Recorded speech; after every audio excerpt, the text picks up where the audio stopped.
Donc ici c'est un peu l'étoile, c'est un peu notre laboratoire d'expérimentation, et on va reproduire les techniques qui fonctionnent le mieux dans notre verger potager, donc qui est aujourd'hui en conversion. Donc on va en parler tout à l'heure. L'optique du projet, c'est de pouvoir être en production toute l'année et d'être une véritable micro-ferme qui est un cœur social, économique du quartier.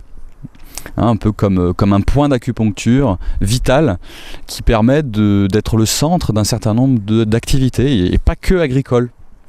Donc voilà, c'est des choses qu'on pourra développer dans d'autres vidéos sur un design social. On a beaucoup réduit la permaculture à des techniques agricoles, mais ça se limite vraiment pas à ça. Disons que la permaculture apporte une approche qui est applicable à un certain nombre de domaines de l'existence. Certains parlent de la totalité du domaine de l'existence. C'est des choses qui peuvent se débattre encore aujourd'hui. D'ailleurs, personne n'arrive à définir exactement ce que c'est que la permaculture. C'est la culture permanente. Disons que l'idée, c'est de pouvoir créer des systèmes suffisamment complexes et qui intègrent aussi l'homme pour respecter simplement la terre et les hommes. C'est créer des systèmes qui permettent à une terre, à un réseau social aussi, de se régénérer, de s'améliorer.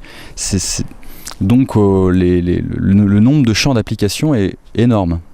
Alors l'hiver sur l'étoile, bon, il faut savoir qu'on est à Marseille et en utilisant des techniques relativement simples, on pourrait cultiver toute l'année.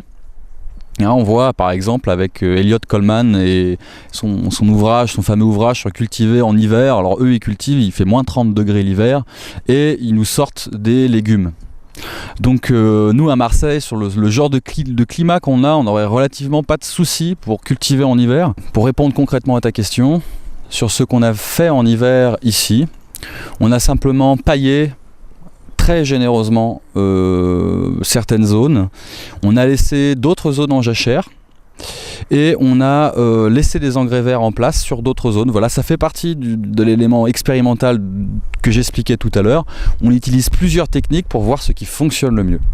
Donc je n'ai pas encore fait le bilan, voilà, on pourra faire le bilan dans quelques mois pour savoir chez nous, à Marseille, avec notre climat, qu'est-ce qui a fonctionné le mieux et va nous permettre d'y voir plus clair pour les années à venir. On a fait aussi quand même quelques cultures d'hiver, mais très modestes, principalement en fait de couvre-sol comestibles. Donc semer de la roquette en masse, par exemple, est un excellent couvre-sol, ce qui permet à la terre d'être protégée, tout en ayant une petite récolte de comestibles l'hiver. On a aussi de la capucine qui est restée en place, qu'on utilise beaucoup ici, parce que c'est une plante qui est peu exigeante et qui permet d'avoir un couvre-sol assez généreux et dense sur nos buts de culture quand on ne les utilise pas. Donc on fait un système de rotation entre les cultures et la capucine, où une fois qu'il n'y a plus rien, la capucine prend le dessus le temps qu'on s'en occupe, qu'on s'occupe de la zone en question.